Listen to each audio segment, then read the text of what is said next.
පුළුවන් හැම මොහොතකම අපි කාට හරි උදව් කරනවා.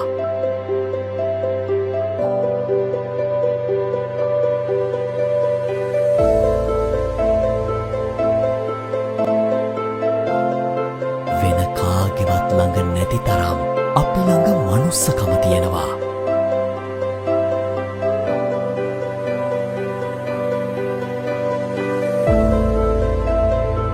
මොකද අපි ශ්‍රී ලාංකිකයෝ. ඒ බව අපි හැම තැනකදීම ඔප්පු කරලා තියෙනවා.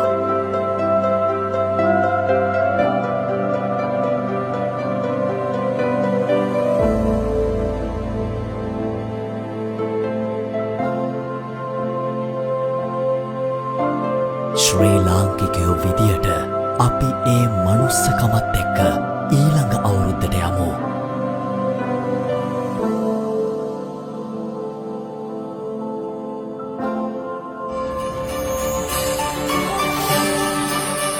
ඔබට අරුත්බර සාමකාමී සුබ නත්තලක් සමග සෞභාග්‍යමත් සුබ නව වසරක් වේවා.